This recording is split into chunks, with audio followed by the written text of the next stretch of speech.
Сәлеметсіздер ме? Бүгінгі сабақта біздер натюрморттың ұсақ бөліктерімен, жарық көлеңкелерімен жұмыс жүргіземіз. Барлық заттардың жарық, көлеңке, түспе көлеңке, меншікті көлеңке, шағылыс аталған реңдерін жазып жұмыс жасайтын боламыз.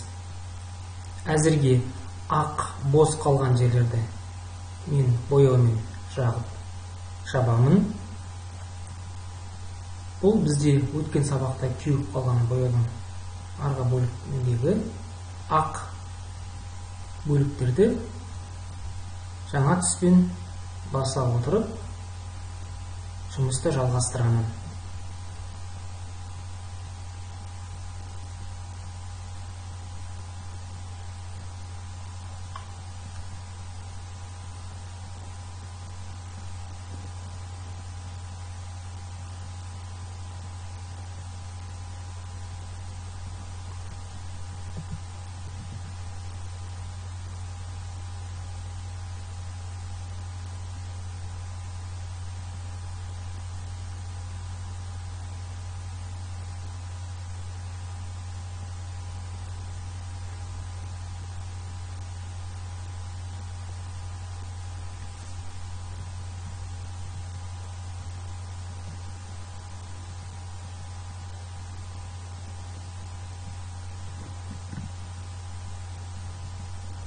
Жасыл матаны түстерін толықтырамыз. Жарық жерлерін анықтаймыз.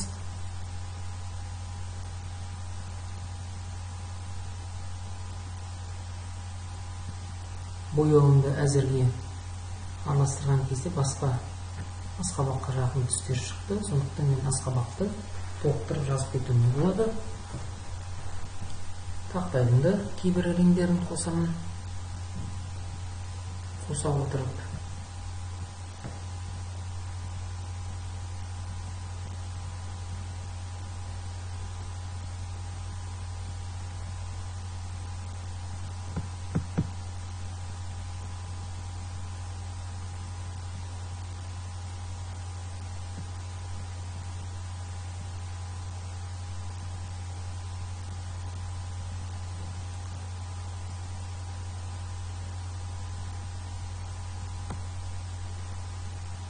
ақ, бос қалған жерлерді толықтырамын. Әрине жарық көлеңкенің түспе бағытына реттей отыра бояуды араластырып, толықтырып жазамын.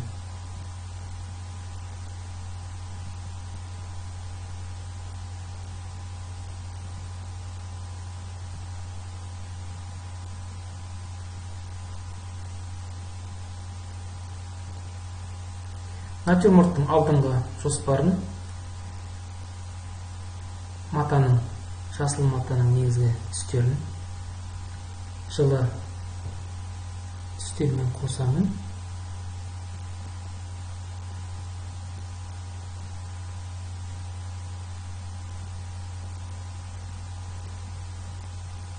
Әрине бұл әрбір адамның өзінің жазу мәнері болады, жазу талғамы мен өзінің қолтаңбасы болады. Кейбіреулер ұсақ бөліктермен, ұсақ тақтармен жазу мүмкін. Кейбір жазушылар кескіндеме жазғанда үлкен тақтармен жазу мүмкін. Сондықтан бұл тәжірибеге байланысты түрлі жазуларды қолдану арқылы байқап көруге болады.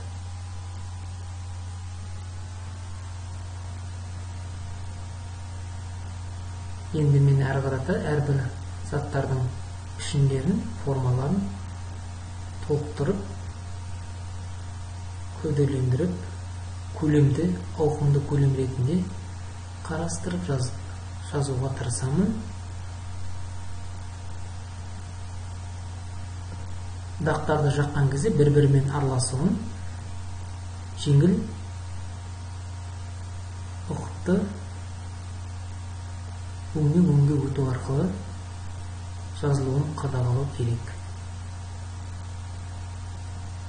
яғни бірден нақты көзге көрініп жұмысты ерекшелеп тұратын дақтың қажеті жоқ. Барлығы кескіндеме талаптарына сай болуы қажет.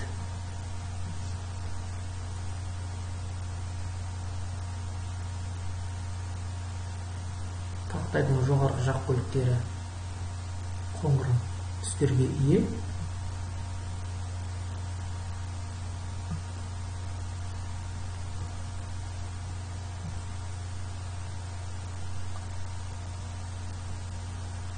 Орта жиектері ашық.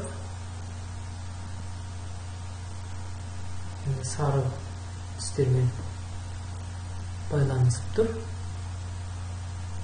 Сонда тақтайдың жиектерін көмкере отырып, қоңыр қызыл түстермен жазамын. Келесі бөлік шәйнектің негізгі түстерін жазуды жалғастырамын. Бұл бізде эллипстің қалған жарық бөлігі. Әзірге жарық бөлігін жағып қойдым. Кейін кепкеннен кейін көлеңкесін көрсетемін. Алдыңғы жоспардағы ұсақ заттардың да реңдерін қоса отырып толықтырамын.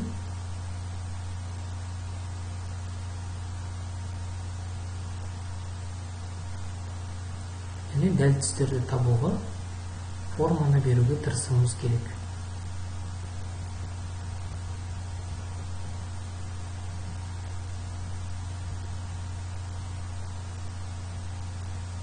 Шәйнектің ұстағыш металл бөліктерінің жарық көлеңкесін көрсетемін.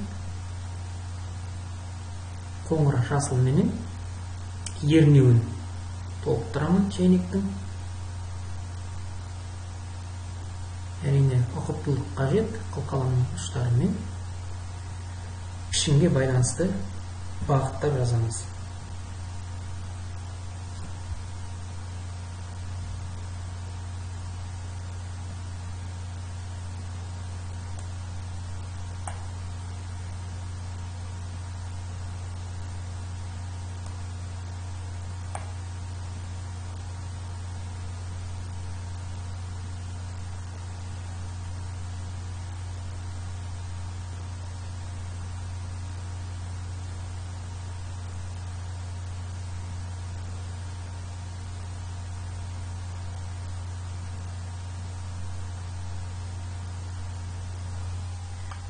Сонымен бүгінгі сабақта натюрморттың